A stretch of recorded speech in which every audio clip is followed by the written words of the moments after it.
Well, it's been 3 months since the last Marvel movie was released, so you know what that means.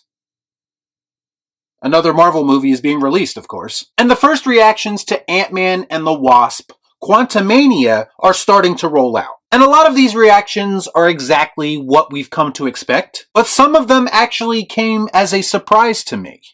Let's discuss. Our content sucks. Our content sucks. I watch so you don't have to. Before I get started, I'd like to kindly ask that you hit the like button, and please subscribe to the channel for more content just like this. All I'm offering is the truth, nothing more. Whenever I hear about the first reactions after the premiere of a new MCU movie, I've come to expect to hear things like, it's the best MCU movie yet. Or, it's the best MCU movie since insert your favorite MCU movie here. Why not just come out and say exactly what you mean? It's the best MCU movie since the last MCU movie. Because I'm just happy to have MCU movies. And that's about as in-depth of an analysis that these people can give. Because in most cases, especially from professional critics, they are shills and usually bought and paid for, courtesy of Disney. Thank you, I'll take my check now, or I'll take my early access to the next movie that's coming out in 3 months. Buy that for $1. I've talked extensively on this channel about how the art of film criticism is dead, and that's mostly due to the fact that prior to myself being on YouTube, I couldn't find an unbiased opinion to save my life. And I know what you're thinking, maybe all these people really do enjoy these movies. And you know what? I know for a fact that some people do. But when I bring up valid criticisms of these movies, and I'm met with responses like this, the problem is that you expect too much from these movies. Lower your expectations and you might enjoy them more. Do we need any more proof that standards are at an all-time low? Apparently Marvel Studios cannot be questioned about the quality of their product. I just need to stop being so critical and accept whatever they give me. And if I don't do that, well then I'll be labeled as a Marvel hater. Boo this man!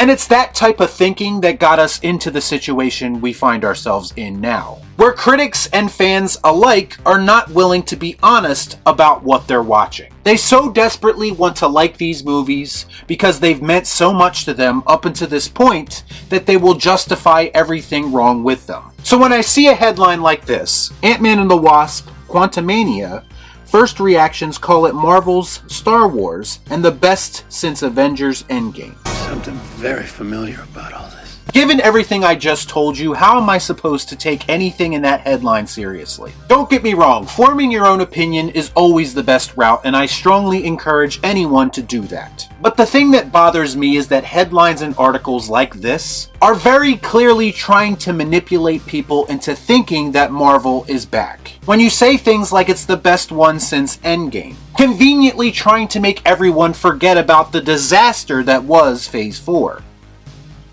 That's right, it stinks! And calling it Marvel's Star Wars isn't the flex that you think it is anymore. And more importantly, what Star Wars are we talking about exactly? The real Star Wars or Disney Star Wars? And no, they are not the same thing. Either way, Star Wars isn't the brand that it used to be, thanks to Disney, so this comparison doesn't feel all that flattering anymore. And what are they basing this upon exactly? Apparently it's tweets like this from one Eric Davis that says, quote, "Phase 5 has begun. The new Ant-Man movie is like a psychedelic roller coaster full of frightening and hilarious oddities. Plus one very menacing Kang.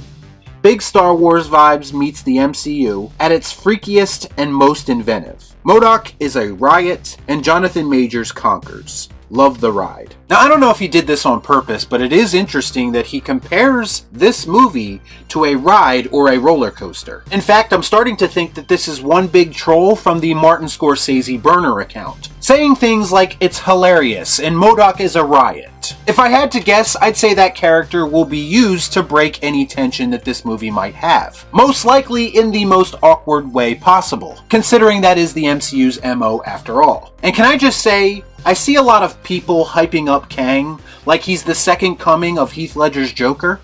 Because it's all part of the plan. And I ask the question, has any MCU villain up until this point really ever been all that menacing? Killmonger, maybe? Thanos, if I'm feeling desperate? This is a universe built off of bland and one-note villains. Nothing against Jonathan Majors or his acting capabilities. My question is the material there for him to succeed as a villain? Or is this just people jumping on a hype train because it's something different? That's the real question, but based on the MCU's recent track record, there's nothing to suggest that they would be able to suddenly start creating great villains. That makes sense. And it didn't stop there. As we scanned through more Twitter reactions, we have this tweet that states Ant-Man was awesome. Visually, it was insane and the story is great. Kang, Jonathan Majors stole the show. The best Ant-Man film yet for me, an exciting ride for Marvel fans, and the post-credit scene will make you jump out of your seat. Does this not sound like a similar reaction to the one I just read, just worded a bit differently? It's like everyone has an automated response to these movies. It's an exciting ride, blah blah blah, there's a post-credit scene, blah blah blah. Apparently Easter eggs and references are what these people live for. It damn sure isn't storytelling and character development. The best Ant-Man film yet? Whoa, there's a real accomplishment. That's like saying this is the best Phase 5 movie when it's the first movie in Phase 5. Whoopie do. Hey, I'm impressed. And if by visually stunning you mean another CGI fest, that's not really all that visually stunning to a lot of cinema fans. To me, someone like Christopher Nolan makes visually stunning movies. And having every actor interact with each other in front of a green screen is not all that inventive or impressive to me. Not impressed. And finally, we come to the biggest YouTube and Twitter shill of them all. A fake bandwagon fan if I've ever seen one. A man that will stoop to any level to get those premiere and early access perks. Matt Ramos, ladies and gentlemen. If you aren't familiar with him and want some of the worst movie takes of all time, please go look him up. He says, quote, Ant-Man is truly episode 1 of what is sure to be a crazy cinematic series. You have to enjoy this movie more as an episode of something greater rather than its own standalone film that concludes a trilogy. A what? If you want a surefire way to make me not interested in seeing a movie, set up some parameters and guidelines for me to enjoy it like Matt is doing here. This guy is moving some goalposts and hedging his bets more than anyone I've ever seen in my life. He knows that this movie doesn't work as a standalone film, as it should, by the way, because every movie should stand on its own first and then connect with something else second. That is what makes a great movie after all. But we are never going to get great movies because there will always be people like this who make excuses for bad content. Man, I'm tired of being right. Now, I haven't seen this movie, obviously. I don't get those perks like some people do. So I don't know if it's truly as bad as I think it's going to be. But the automated responses and the built-in excuses are already pointing to this being yet another underwhelming experience. And you'll have to pardon me for being a bit pessimistic here, but how many times are people going to fall for this stuff before they say enough is enough? When are people going to demand that these companies make something better? And if the current state of the MCU works for you, then great, I'm happy for you. But what works for you doesn't necessarily work for everyone, because in my mind, from my perspective, Marvel deserves better than this. Marvel can be better than this because we've already seen it at its best. Anybody care about what I want? I do. Shut up. Get out.